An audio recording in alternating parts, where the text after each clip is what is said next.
of Davis, California. Few places in the world are greener. In fact, Davis has been a long-time proponent for environmental change and care. Here in Davis, we like to believe that we are not only the bicycle capital of the world, but a key figure in innovative practices. One such practice is known locally by its acronym, IPM. The IPM program, or Integrated Pest Management Program, has done a great deal to help the Davis community become a pest-free environment.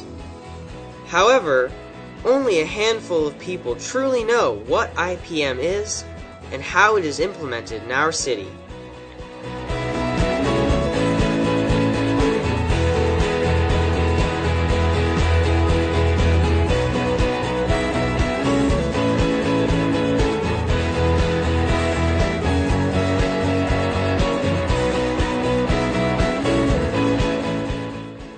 The IPM program consists of 4 safe, efficient, and effective pest control methods to limit the amount of harmful critters in any garden. The 4 techniques are chemical, mechanical, biological, and cultural means of control. But what does all that mean? Well, you're about to find out. We have expert interviews with Martine Garena, the head of the city's IPM program, and Peg Smith, one of the city's master gardeners. So, if you'd like to learn more, simply stay tuned, or go to http://cityofdavis.org/pgs/IPM for things like an annual pest report and PowerPoint presentation, a daily pesticide hotline, useful links, and contact information.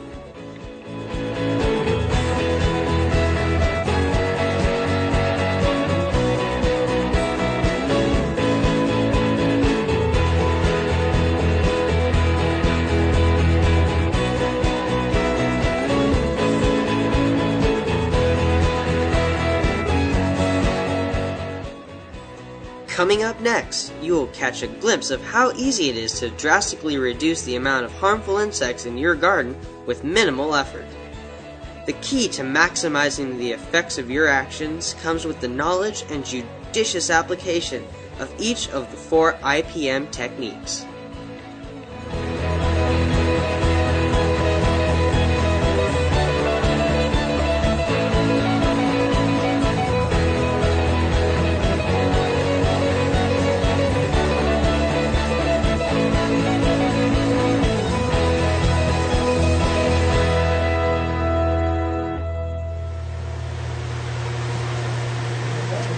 Oh hi, I didn't notice you there. I'm Chris Hugh, and I'm here to talk to you about IPM.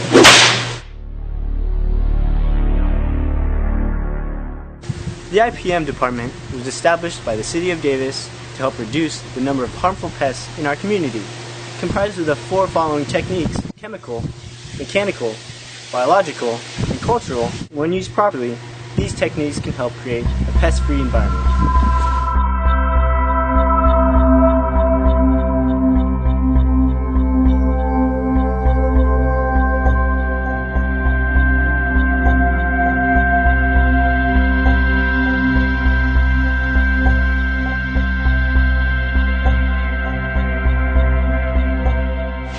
Chemical pest control is the primary method for homeowners due to its ease of use and convenience.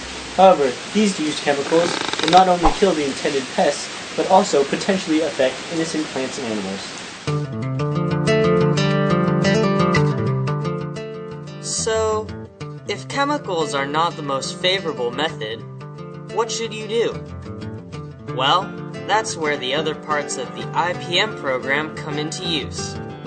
And coming up next, we have the 3 least invasive techniques that can be easily implemented in your own home.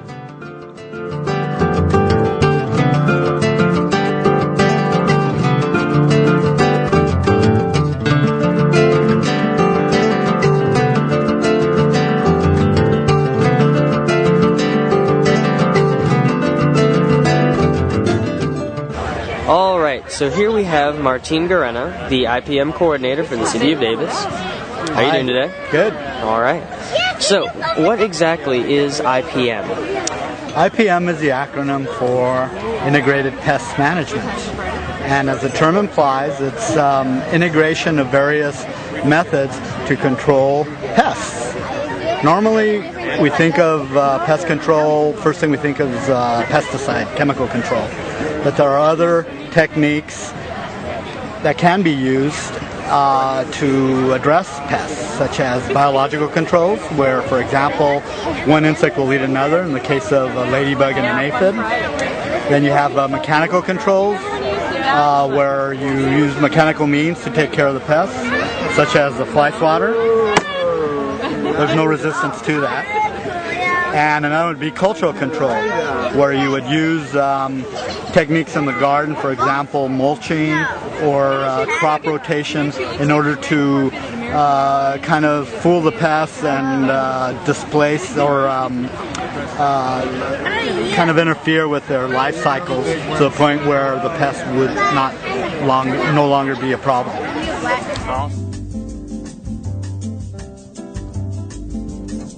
We were talking about cultural controls and mulching, and here's an example of mulching.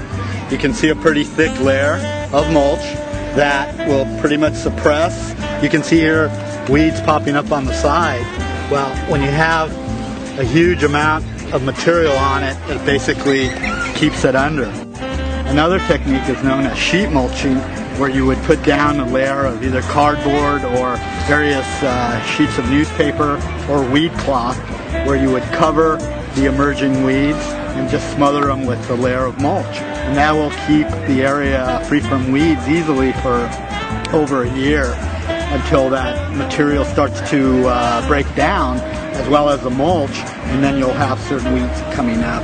But for the time being, as you can see, it pretty much keeps it weed free, and it's a pretty thick layer, so it'll be a while before you start seeing any weeds creep up in there. Well, we're here at the Central Park Gardens, and we're in front of the solarization demonstration plot, where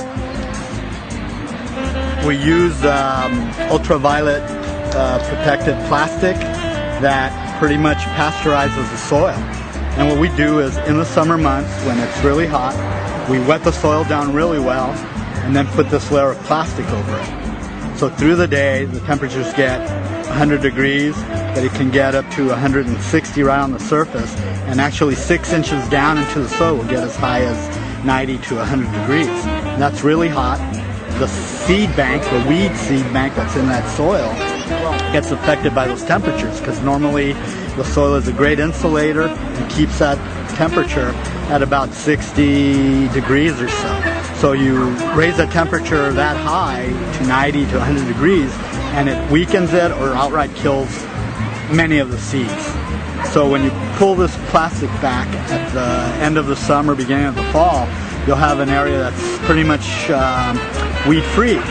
Some weeds will survive this. Bermuda grass is very heat-tolerant, as well as some seeds such as cheeseweed and the oxalis, or that buttercup clover, which will survive this. But overall, once you get this thing off and you have a relatively weed-free area, you could go in and plant whatever desirable plants you want with minimum weed competition.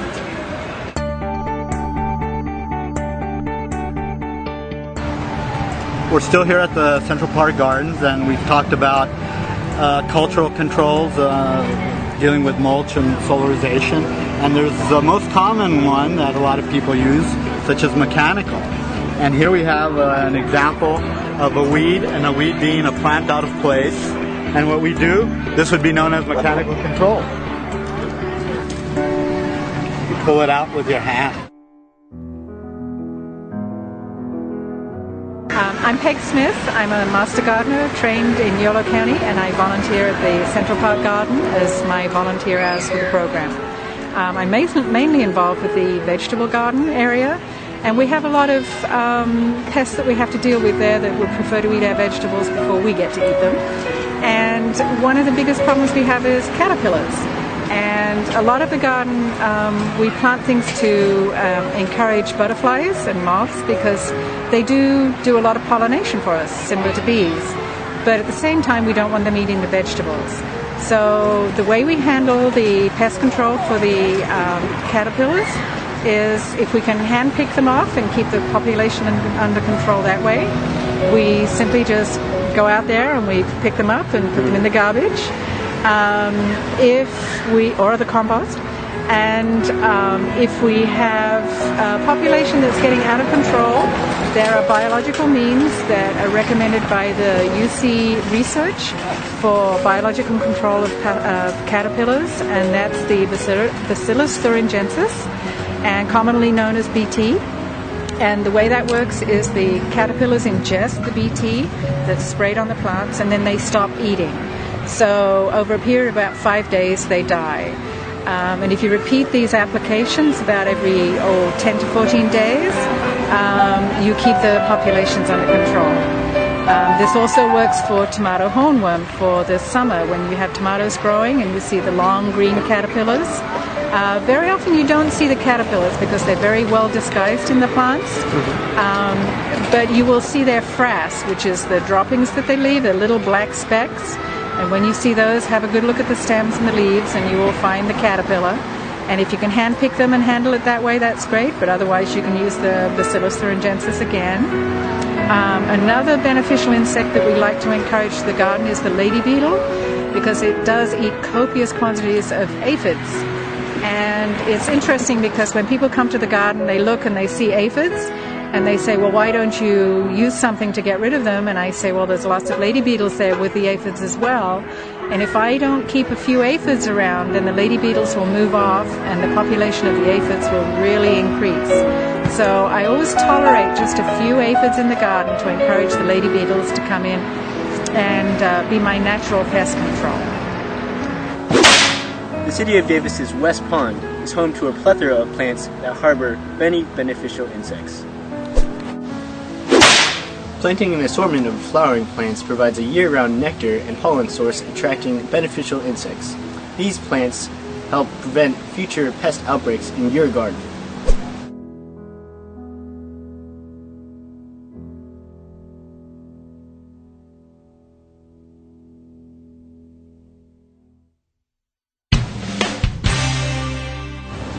For more information on how City of Davis applies these integrated pest management methods, consult one of these pamphlets located at City Hall.